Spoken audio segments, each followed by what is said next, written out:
Good morning, everyone, and welcome to your morning report for Wednesday, the 18th of June, 2025. This is Robert standing in for Mike. Let's get started on the domestic sitrep.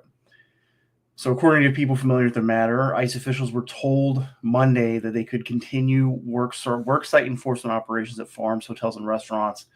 And this is a reversal from last week when President Trump put out that he was going to pause these work site enforcements. DHS said that in a statement to media that President Trump has been clear that there will be no safe spaces for industries that undermine immigration enforcement.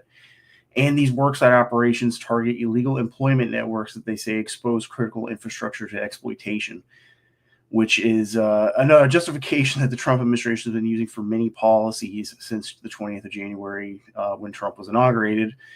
And it looks like this is where they're going with immigration enforcement as a national security imperative. Former U.S. Coast Guard officer Lieutenant Peter Stinson was arrested for making threats to assassinate President Trump. And according to an FBI affidavit, Stinson made multiple threats on social media, including reportedly writing that Trump needs to be, quote, Luigi'd, which seems to be an increasing trend among accounts I've seen, especially among progressive and far left people that have been calling for direct action and political violence. They've been using the Luigi Mangione case as an example of where they think political violence should go.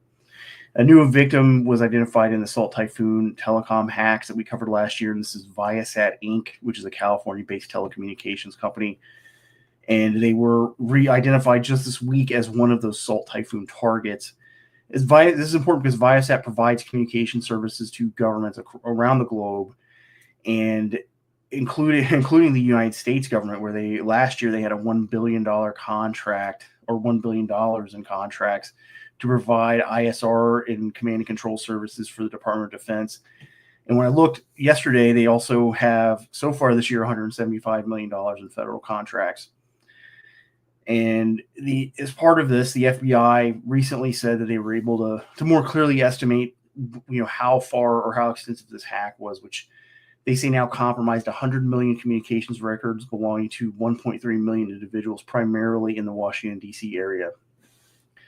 And then finally, spokesman for Spectrum, which is an internet service provider, said that copper thieves in Los Angeles, California, cut internet fiber cables in an attempt to steal copper, and this led to widespread internet outages in Los Angeles and Ventura counties in California over the weekend.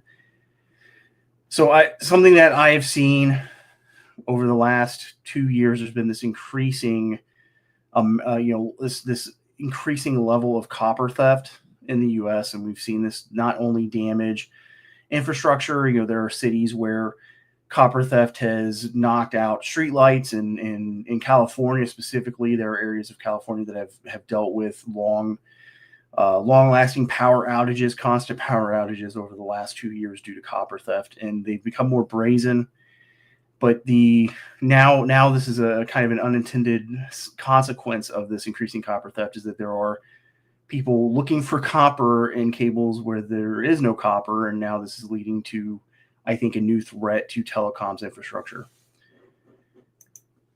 And Jared, if you could come on and take us through your global sitrep items, please. Absolutely. So, quite a few happenings over in the Middle East this past night. The United States reportedly sent all of its naval vessels underway from Bahrain, all the ones that are stationed in Bahrain. It raised the readiness levels of all bases across the Middle East in preparation for potential strikes, and closed the embassy in Jerusalem until Saturday. Now, these all appear to be precautionary measures because they have to be prepared for the stated strikes from Iran. That said, the vessels that got underway from Bahrain are also all equipped for reopening a closed Strait of Hormuz, including demining the strait. A fair amount of them are actually just mine countermeasure ships. So I think this could potentially be taken as an indication that the U.S. seriously believes Iran will shut down the strait. And if Iran does, we're almost certainly getting involved in the conflict at that point. Of a similar note, or at least a related note, the exiled Shah of Iran called on the people of Iran to rise up nationally and, quote, put an end to this nightmare once and for all. Moving over to North Korea, there's a pretty big announcement coming out of there after a joint meeting between Sergei Shoigu and Kim Jong-un in Pyongyang. Shoigu announced that North Korea is going to send 5,000 military construction workers and 1,000 sappers to the Kursk region to clear mines and restore infrastructure for Russia. And for those who don't know, sappers are basically mine countermeasures soldiers. Now, moving much closer to home, the Canadian Prime Minister and his Indian counterpart both agreed to appoint new ambassadors to each other at the G7 summit that's just wrapped up yesterday. And the two U.S. allies previously had recalled their ambassadors and they basically shut off diplomatic ties after India had assassinated a Sikh in Canada. All right. Thank you for that, Jared. Let's move on to our warning items for today. Well, first, our upcoming protests. We're tracking 55 protests today. And now moving on to our warning items for today. It looks like a second China shock is hitting the global economy. And this is from global economists based in Asia. And they say that China is flooding foreign markets with exports after the Trump administration implemented tariffs on Chinese goods earlier this year. According to the New York Times, China's trade surplus grew to $500 billion in the first half of 2025. And this is, according to them, a 40% increase over the same time period last year. Singapore-based economist Priyanka Kishore said that China is not developing, quote, the way economic theory suggests, and is actually ramping up manufacturing of consumer goods rather than increasing advanced manufacturing. And another Asia-based economist from Mayoral Holdings, their chief Asia economist, Sonal Varmov, said that supply chains are becoming bifurcated along geopolitical lines. And she said this is actually making it more difficult for countries to decide if they're going to align with China or the U.S. And this aligns with what Treasury Secretary Scott Bessent has been saying over the last few months, is that China is attempting to export their way out of an economic crisis. And they're shifting these exports that would normally go to the United States to other foreign trade partners. And those foreign trade partners' top concern since the beginning of the year, at least, and since the beginning of this U.S.-China trade war, has been the threat of China flooding their markets with cheap exports and driving their own manufacturing sectors out of business. I think this development could ease the way for the Trump administration's China economic containment strategy. However, if the Trump administration succeeds in negotiating these trade deals that are ongoing, that they have said the intent or the strategy is to put a wall around China's economy, I think this could increase the likelihood of a crisis or conflict with China as China is cut off from these foreign markets, which in turn could have some unintended side effects for the United States, because this could curtail U.S. access to Chinese refining, especially for critical minerals and petroleum, which is a major bottleneck for U.S. supply chains. And moving on to our second domestic warning item, ICE arrested New York mayoral candidate and New York City comptroller Brad Lander yesterday. And according to statements, Lander locked arms with an illegal immigrant in a New York City courthouse and demanded to see a judicial arrest warrant from ICE. He was on New York City news show this morning. He said he was released and does not expect charges to be filed. But he was at the courthouse and has been at the courthouse for a few weeks, escorting illegal immigrants with a group from New York City called New York City ICE Watch. And ICE's statement after Lander was arrested last night, they said he was arrested for assaulting law enforcement and impeding a federal agent, and, quote, "It is wrong that politicians seeking higher office undermine law enforcement safety to get a viral moment."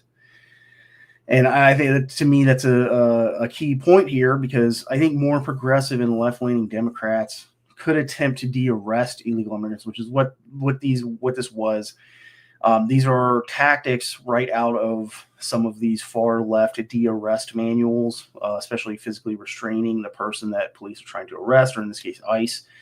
And then after Lander was handcuffed, a crowd formed of people that were, pro or on Lander's side, chanting, "Let him go." Speaking of Lander, which is another one of the de-arrest tactics to put pressure on police in order to release whoever they've detained or arrested. And with the idea, according to these far left manuals, of showing a crowd and putting police in a situation where they think they're outnumbered. And the intent behind this potential strategy from what I think progressive and left-leaning Democrats could attempt, in a way to force a standoff for life, I think the intent behind this strategy would be to create these viral moments. And the idea is to pressure the Trump administration into pulling back immigration for enforcement from these Democrat strongholds, which the Trump administration has explicitly said they are going to do. All right, Jared, if you could come on and take us through your warning item for today, please. Absolutely. So Taiwan had two important military developments this week, actually both basically within the last 24 hours. So Taiwan's first indigenous submarine began sea trials this morning, and it has warships protecting it during the sea trials just to make sure that, nothing happens to it. Now, to date, the Taiwanese submarine program has actually missed all of its stated deadlines, so it is quite a bit behind the ball at this point. The other major milestone they hit, the Taiwanese Ministry of National Defense signed a deal with the German battle-tested drone producer Alterion for, quoting here, millions of drones eventually over multiple years and hundreds of millions of dollars in value. And what this looks like to me is that Taiwanese President Lai has taken recommendations of developing a defensive strategy via asymmetric warfare to heart, because both of these systems can be used to quickly open holes in a blockade, allowing resupply from friendly nations. And these are both very important measures to help Taiwan hold out while a regional response to China is developed in the event of a blockade scenario. One thing I do want to mention here, just as an aside, is that the Taiwanese actually have their own maritime drone program, which we have covered before. They went from concept to floating and ready for action in, I think it was inside of 18 months. Very rapid development. They can produce these things quickly. So the addition of Auterion's software should actually help them be much more efficacious when they are used as well, because Auterion helps with the Ukrainian drone system. All right, well, let's move on to questions and answers. I see one question from Frozen Nomad. So what's the best guess as to how much the Israeli strikes so far have slowed down or postponed Iran's ability to create a nuclear weapon if they decide to pursue that goal? I'll let you answer this first, Jared. Well, that's a very difficult question to answer. I've seen people say I've seen reports of U.S. government officials saying that it's been delayed a couple months, it's been delayed a couple of years. I think it's a reasonable line of questioning to say, are the Iranians even truly developing these, or is it just something they want to be close to be able to use in the event that they need one? Just as an example, I think it was a month, maybe 6 weeks ago, we covered the International Atomic Energy Agency's report that Iran was enriching uranium well past the point of energy usage, but also not even close to the point of weapons usage. So it seems like Iran's got they're close to having all the pieces, but they don't necessarily put them all together, and there's minimal testing going on. So the extent to which they could actually be hindered if they're not actually developing it, which, keeping in mind, in 2003, I believe it was, they said they would no longer pursue nuclear weapons. Again, very difficult to tell exactly how far this could actually be set back, if it has set back anything. Yeah, I think it's Iran has been 2 to 3 years away from a nuclear weapon for the last 30 years. I think any kind of assessment of how much damage has been done to their nuclear program is going to be difficult to discern, because there's going to be a lot of classified bomb damage assessments, I'm sure. And then also we have actually interfered with their nuclear program before successfully with Stuxnet. Israel has in the past also bombed their nuclear development program, and so it's difficult. Like you said, it's difficult to say, give an exact estimate for how much this has set them back, but I'm sure it's non-zero because they managed to kill a lot of their leadership and nuclear scientists in the last couple of days. Yeah, I do want to say, even if Iran, doubtful, but if Iran is not pursuing a nuclear weapon fully, then at the very least, Israel has done a significant number on Iran's ability to have nuclear energy.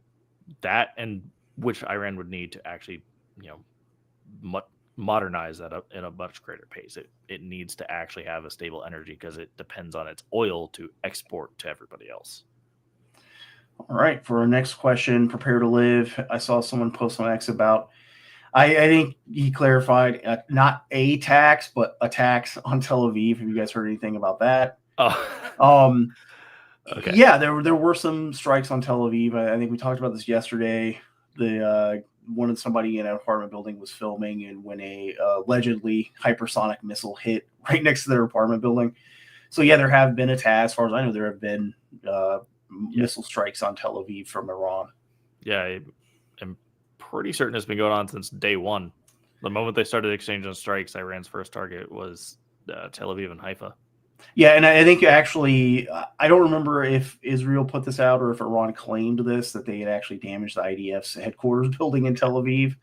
So it's been going on for a while, and they are striking within the city. They're not, unlike I think the missile strikes that earlier in the Israel-Gaza conflict, where a lot of the Hezbollah and Hamas missile strikes were not landing near their targets. Iran seems to have been having more success this time. That is the end of the questions so far. Well, if that does it for our questions today, we'll be back with you tomorrow. We have one more. Matt Drummer. I am hearing reports that Iran already had several bombs, but the delivery systems are still problematic. I think I haven't seen anything about them. I think there are people claiming Iran already potentially has a nuclear device, but I considering how I think the stated or the clear intent for Iran to get a weapon is for deterrence purposes, and that's how their doctrine has historically been characterized as a deterrent. If they had an actual working device and they do have delivery systems, at least regionally, that clearly work because they're using some of them non-nuclear warheads against Israel right now. If they had that, I think they would publicize that, because then that's the deterrent effect if they've managed to do that. So to me, I think it's not likely that they currently have a nuclear device. That the statement that they have bombs but the delivery systems are problematic doesn't make sense to me, because the delivery systems are going to be primarily missiles, and Iran's missile industry is very robust. It's almost entirely indigenous. It not developmental wise, but production wise, they can make their own. And it's not a sham missile system. They work and they work well enough. So unless as part of the delivery system you mean actually developing the warhead itself, then none of the statement actually makes sense. But again, we still have to go back to the IAEA's report from just a couple months ago, earlier this year, saying that Iran didn't have weapons grade uranium in the first place. They had extremely enriched uranium, well beyond energy necessities, but not weapons grade. So actually developing the warhead there they don't have the material for it. And beyond that, as you mentioned earlier, Robert, when this accusation's been out for 30 years, actually 33 years, because the earliest one I've seen is 1992. So there's a decent chance it was before I was born. Somebody could have given it to them. They could have stolen the information. They've been around long enough. A lot of these accusations don't quite add up to me. Well, that, and as you said, if we could steal, there could be clandestine attempts to assess, Iran's nuclear program, and we in the past, like with Stuxnet, successfully infiltrated, into an air-gapped system of malware that set back their nuclear development significantly. I don't see if Iran had a nuclear device, I think there would be a decent chance that the U.S. would know about that. And I think the DNI's most recent assessment was that they did not. Yeah. All right. Just Sorry, to go ahead.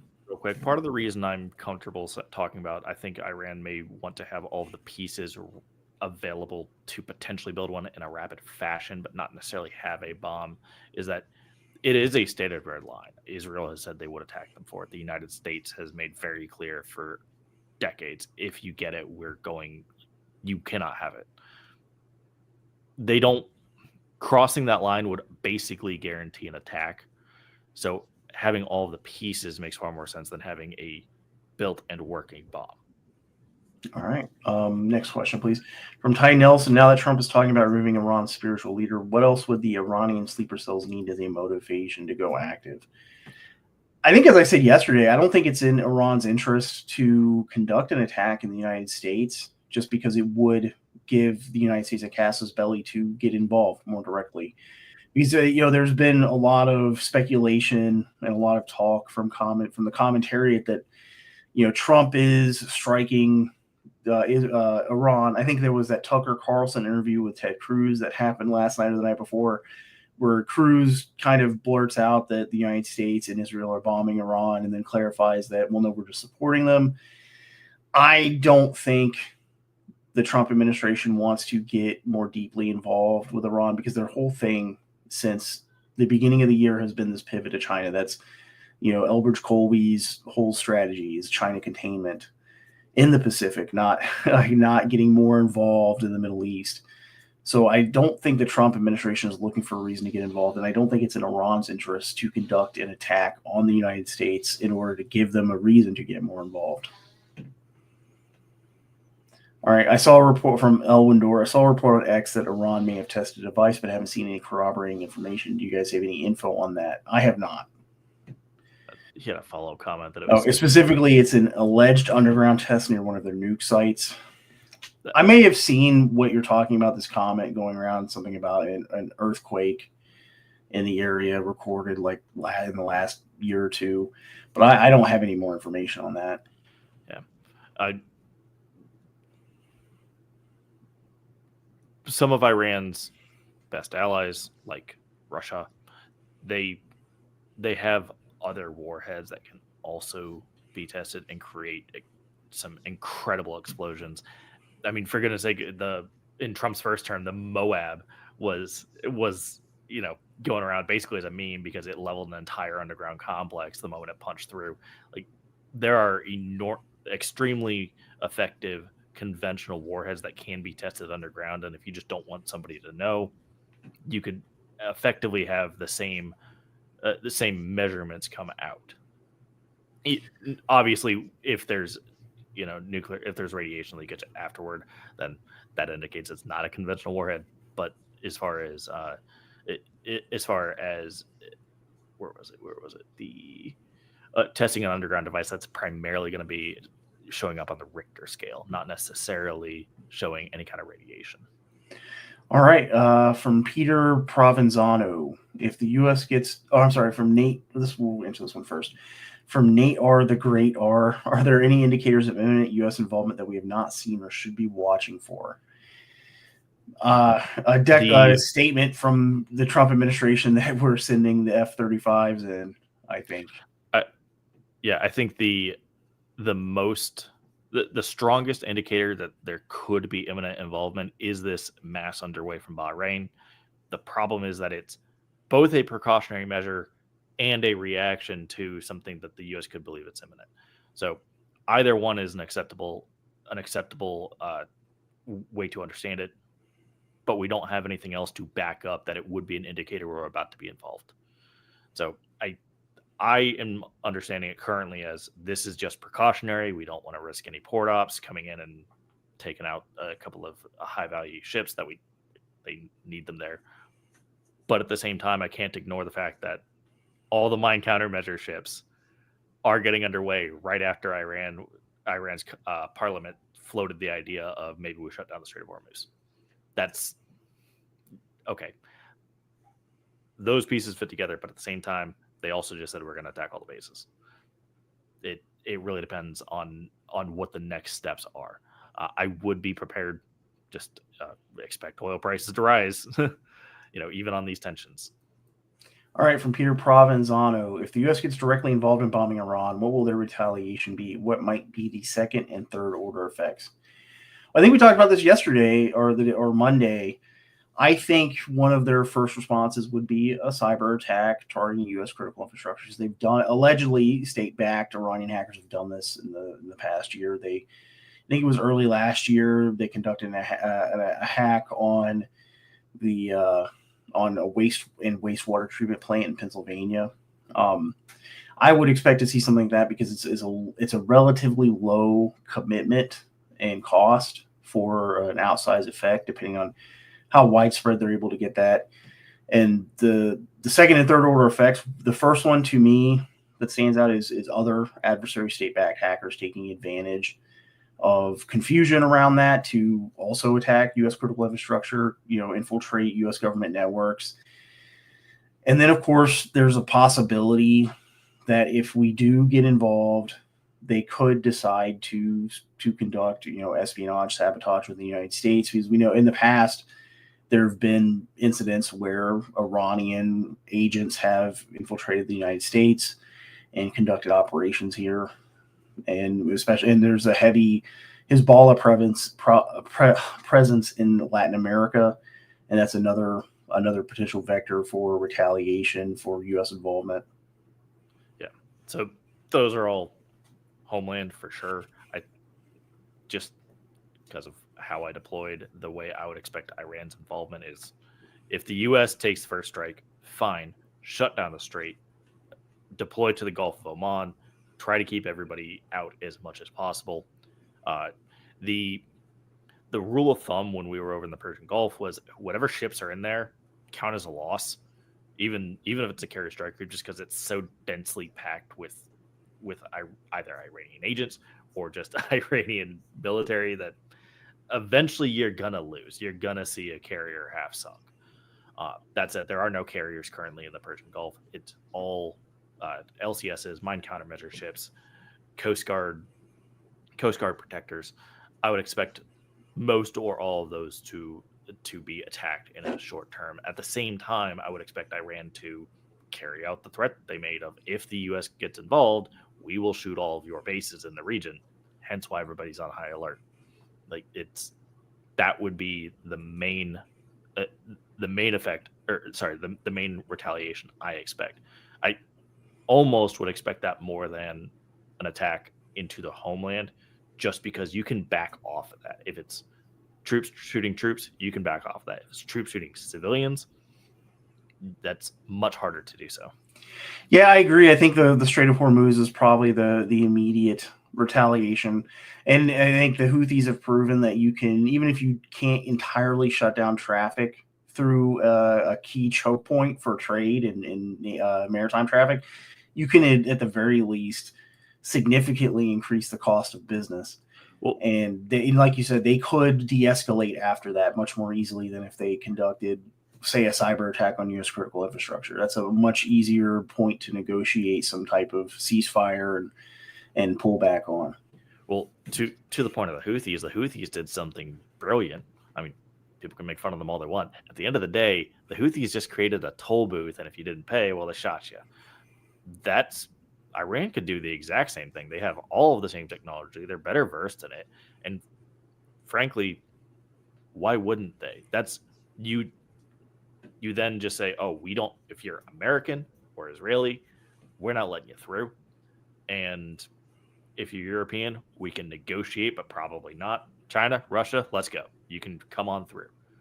And then you don't have to mine the strait. You don't have to accidentally close, part of why mining the strait is such a big deal is the last time Iran did that, a U.S. Navy ship hit one of those mines, and the Navy overreacted, as the Navy does. It was cool. Operation Praying Mantis was amazing, but one ship for, I think it was 12 of theirs, and one of their ships limped on until the mid 2020s.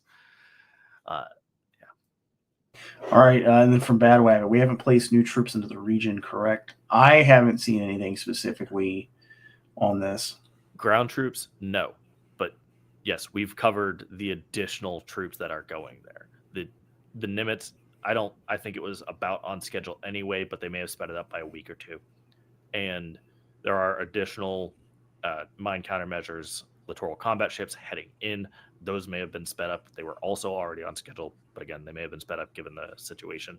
We covered the Thomas Hudner, a destroyer being deployed from the Med over toward Israel's coast, and all of those tankers that went over.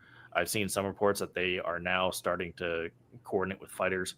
We're probably going to see additional aircraft deployed to the region as well, which, keep in mind, we saw that in the October strikes.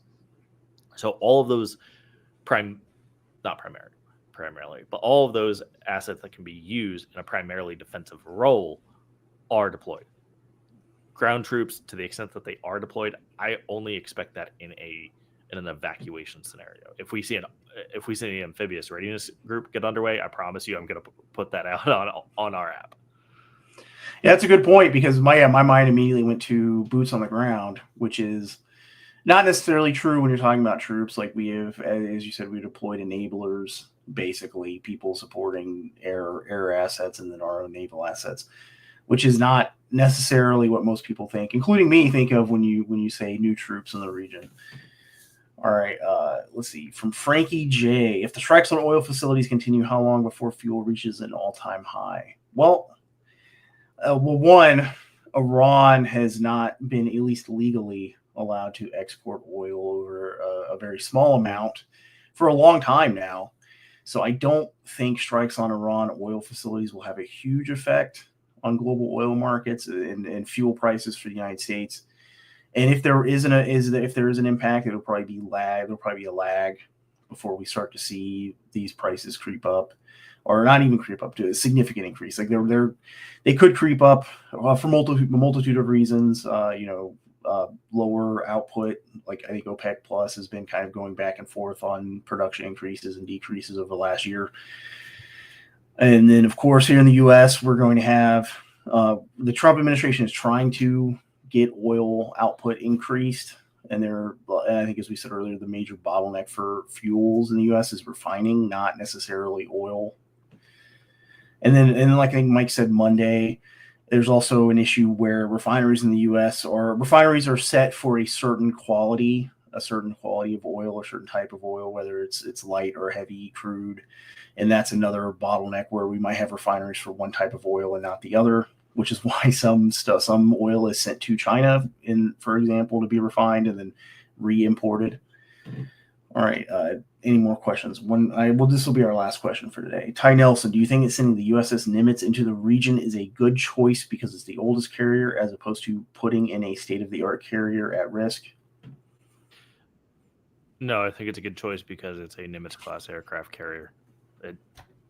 It's hard to overstate just how powerful these vessels are, and when you throw in their escorts, the cruisers, the destroyers, if there's a submarine attached, these are incredible assets. It's good because of that. It's not good because it's old. That said, I want to point out something that I keep seeing online, and I think it's a really silly way to look at this.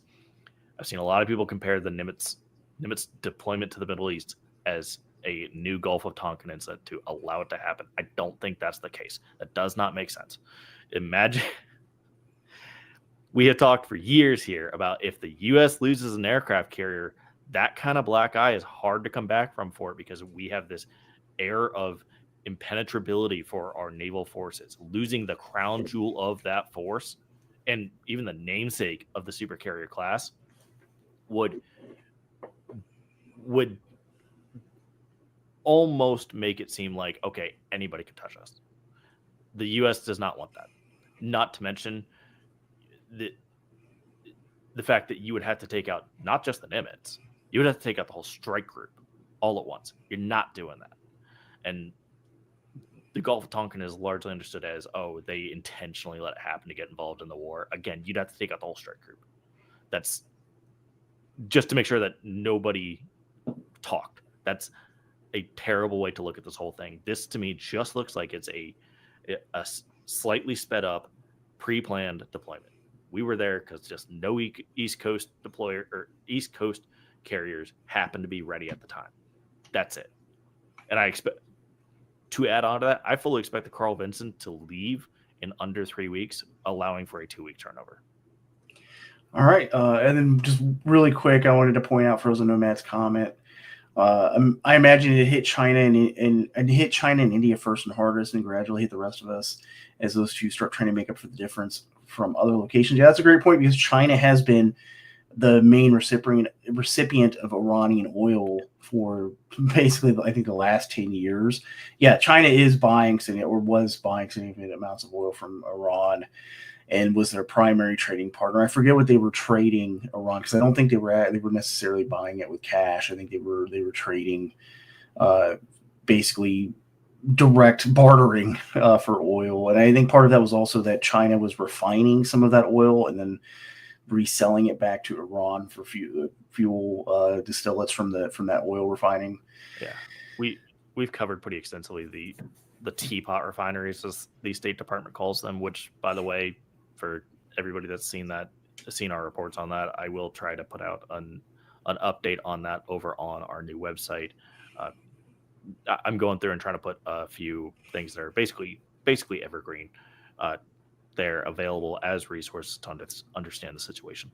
But yeah, China's definitely taking some in, and this is going to hurt China. And that's another reason that I don't think Iran is going to necessarily be destabilized, because the three major powers have a vested interest in not having it destabilized. All right. Any other questions we haven't gotten to today, we will try to get to later this week. And that'll do it for our show today. We'll be back with you tomorrow at 08 Central. Be safe and stay out front.